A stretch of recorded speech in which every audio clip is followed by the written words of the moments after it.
The New York Rangers backup goalie for the last 3 seasons has been Jonathan Quick, and he officially has announced that he will be retiring after this season, meaning the New York Rangers are going to need a new backup goalie for next season. So we're going to talk a bit about that situation. We'll talk about Jonathan Quick and kind of how his time went with the Rangers and, about him retiring, of course. And on top of that, we're going to be talking about the draft lottery that will, of course, be coming up in not too long now, and it's going to be a very big day for this New York Rangers franchise. And we'll start off here by talking about Jonathan Quick, who ended up playing his final game of his NHL career Monday night against the Florida Panthers in a 3-2 loss where Quick ended up stopping 13 out of the 16 shots he faced. Obviously, was not the best performance by him, but I'm sure it was a bit of an emotional game there. Obviously, it being his last game of his career, it was announced before the game.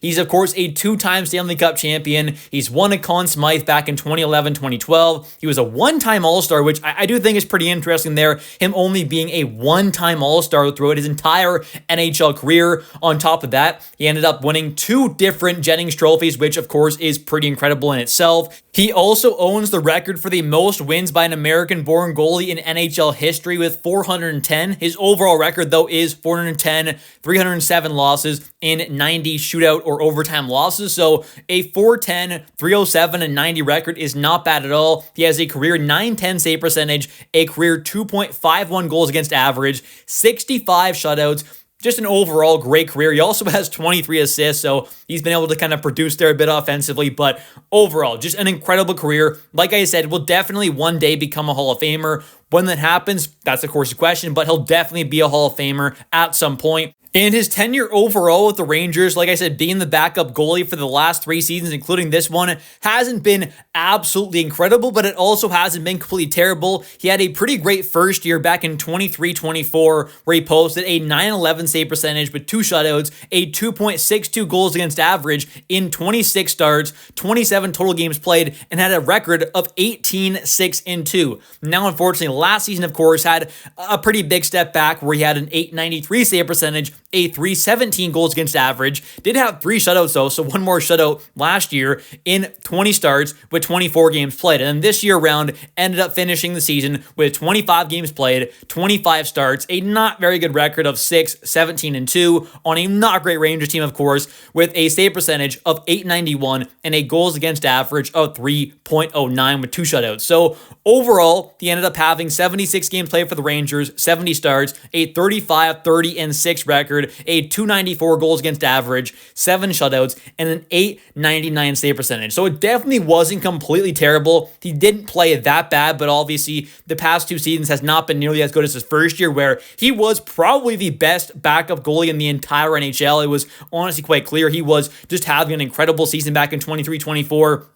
In his 38-year-old season, age has definitely caught up to him at this point. And with Quick being from Milford, Connecticut, and growing up being a New York Rangers fan and apparently idolizing a goalie like Mike Richter, of course, a New York Rangers legend, it would definitely, I think, make a lot of sense for both sides to try and find some type of a role for him to kind of remain with this organization going forward. Maybe it's some type of a kind of coaching role or a development role, some type of a role like that. I definitely think would be, a good thing for this organization, getting a true winner in the building there. It's not like he's still going to be playing with the team, but in some type of a kind of, assistant goalie coach role where he comes in every once in a while to work with the kind of younger goalies possibly, maybe work with the kind of Hartford guys. I don't know, but some type of a role like that where he's working with the team in some kind of a way, I think could make a lot of sense for both sides there. Obviously, I have no idea what he's looking to do post playing career, but if he does want to end up staying in pro hockey past his playing career, it definitely would make a lot of sense for him to remain with this Rangers organization. And of course, with Quick retiring, the backup goalie spot is now open for the Rangers, and they're going to have to make a decision for next season. And I think the kind of clear front runner right now is Dylan Garand. And I say that because he is waiver eligible. So if he has to be, sent down to the AHL, the Rangers want to send him down, he has to go through waivers, which means he would likely end up getting claimed, which of course would not be ideal. So I think at this point there, you're either going to have him as the backup or he's going to be dealt to a certain team who's looking to maybe have him as their backup or in some type of a role at the NHL level, because you can't end up sending him down without having him go through waivers. And I just can't see a goalie like this ending up clearing waivers. maybe would happen, but I don't think it would be all that likely. Yes, he hasn't had the best numbers this year in the AHL, but for the most part, in the past couple years, he's been an amazing, really, really good goalie in the AHL for the most part, and even this year at moments has played some really good hockey. Overall, I just think there's no way he's going to end up likely clearing waivers, so I really do feel like it's either you're trading him away or he's the backup.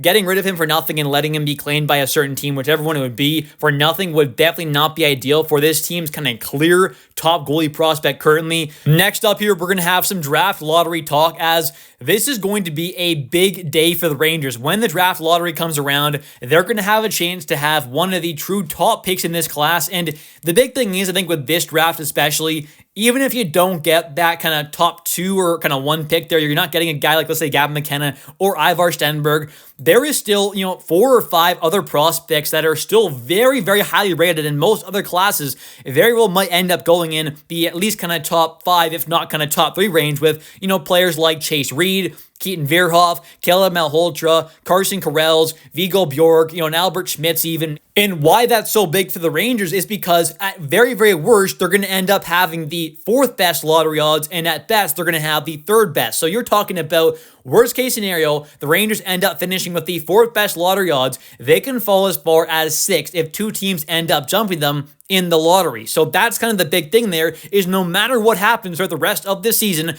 Rangers can win their last game, and it doesn't even matter if they have the worst lottery luck, because at least they're going to get a very good prospect. They're still going to have a top 6 pick in this absolutely loaded class. Now, yes, obviously, you want to have a, ideally kind of top 2 pick in this class to get one of McKenna or Stenberg. And yeah, you'd rather have the highest pick possible. But the good news is, what I'm trying to say is, there's no real scenario where the Rangers end up, completely kind of falling out of the kind of top 5 or kind of 7 range there, and they end up not getting one of these truly maybe elite level prospects, as there are a bunch of just highly rated prospects, and truly it does seem to be a class way better than the average one that you definitely won't see every year. And currently I am recording this video before the game Tuesday night between the Flames and Avalanche, and the reason why I bring that game up is because the Flames have 2 games left, and they currently are tied, as of recording this video, with the Rangers with 75 points, and they're the 2 teams fighting for the 3rd best odds and the 4th best odds, and the Rangers do have the tiebreaker on their side. So because they have less road wins, RWs, when you take a look at the standings, that stat there, if the Rangers finish tied in points with the Flames, they'll end up getting, the Rangers will, the higher draft odds. So they'll finish with the 3rd best odds if they finish tied in points. Now, the Rangers have 1 game left as of recording this video. The Flames have 2. So we'll have to wait and see what happens in that game Tuesday night. By the time you're watching this, you'll know the result there. And if the Flames do get the win there, get the 2 points, the Rangers are 100% guaranteed to be picking 3rd. Now, if they don't get the win there, it'll come down to the Rangers' final game on Wednesday and the Flames' final game against the LA Kings on Thursday. And that will ultimately decide which team ends up getting the 3rd or 4th best odds. And like I said, if the Rangers finish tied in points with the Flames, they'll end up, no matter what, having the higher draft odds, finishing 3rd last in the entire NHL, which is a nice thing there. It's not a massive difference, but it is an 11.5% chance of getting the 1st overall pick at the 3rd best odds, and it drops down 2% to 9.5 if you finish 4th. So there is a 2% difference for 1st overall between the 3rd and 4th spot, which is, a decent sized jump there. So that could be the difference possibly between the Rangers ending up getting a, top 1 or 2 pick, or possibly not. Anyways, that's going to do it for today's video. If you have enjoyed, definitely don't forget to click that like and subscribe button for daily New York Rangers content, as I do post a video about the New York Rangers every single day at 10 a.m. Eastern time. And also, definitely don't forget to comment down below your thoughts on today's video. What are your thoughts on Jonathan Quick retiring and calling it quits? Would you want to see him come back and possibly return in some type of a kind of coaching or advisory role, some type of a development role? What are your thoughts on Dylan Garand possibly being the backup goalie to Igor Shesterkin for next season? And also, what are your thoughts on the upcoming draft and the lottery and where the Rangers sit currently? I'll catch you next one, and bye.